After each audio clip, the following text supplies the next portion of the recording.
I aquest mes d'agost, la campanya d'IV3, Tots donem una mà, és en benefici de l'associació Amics de la Terra. Avui en Soldat s'ha acostat fins a una finca de Sant Joan de Labritja per veure en què consisteix la seva feina i per participar en els seus tallers de compostatge. Hola, Soldat! Què hi trobam en aquesta finca? Conta-mos. Som a una casa enmig del camp de Sant Llorenç per assistir a una de les classes de compostatge que imparteix l'associació ecologista Amics de la Terra. Aquí tenim en el monitor encarregat d'impartir-la, en Juanjo Torres, que explica'ns ara a quina fase estiríem. Aquí el que venim a fer avui és la visita a Anna, que va participar en aquest taller, en aquest curs, i el que anem a fer realment és desmuntar la compostera, veure el que hi ha dins, a veure com està, i corregir si cas té algun problema, i tornar-li a remuntar tot el contingut d'aquí del compost, que és tota la matèria orgànica que ella no ha tirat en els fems, sinó que ella s'ha guardat i va posant aquí dins i es va transformant en compost. Anem a veure què tal està. A veure si no ens dona alguna sorpresa. La compostera és aquesta que aquí és on es va dipositant tot el material orgànic. Exactament, aquí ella va posant totes les restes de cuina, fulles, poda de jardí, tot el que sigui matèria orgànica va aquí dins.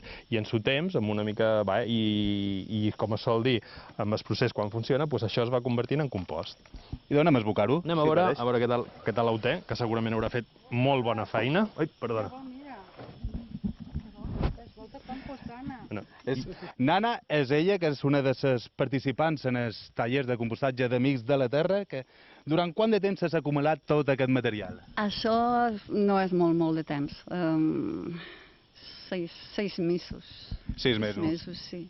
I gràcies a això, imaginant que tu a casa teua no tires res de material orgànic. Res. No, va molt bé, molt bé.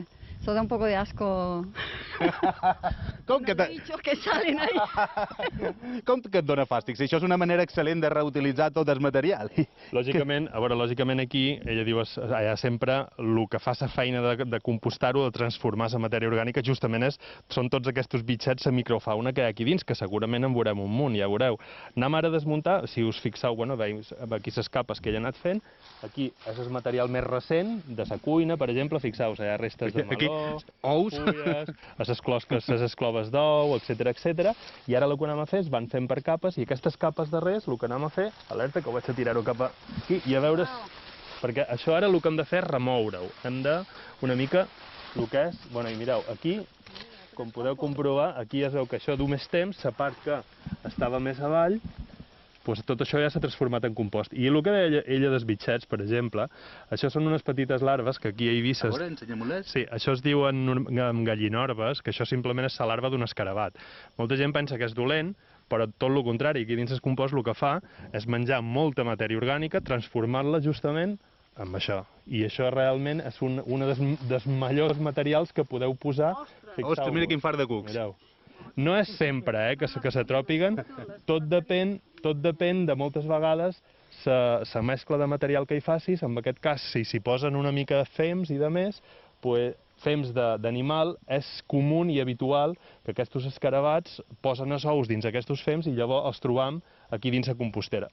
Genial, perfecte. Per què? Perquè fa molta més via. El compost fa molt més ràpid. I si us fixeu, ara tot aquest compost, que apareix aquesta terra negra que fa bon olor, ja no fa mica de pudor, això no fa tants de mesos, era això. Que ara molta gent, fixeu-vos, si fa compost no fa falta tirar-ho, com us deia, dins el contenidor gris i no va a l'abocador i estem estalviant un munt de fems. I amb això tenim un material excel·lent per usar en el camp com a fertilitzant. Exacte. Això, per a sort, per al camp no hi ha res millor, justament és el que hem d'utilitzar i exenta de cap tipus de química i ja us dic, i això dona una força a les nostres plantes i hortalisses que fa goig, la veritat.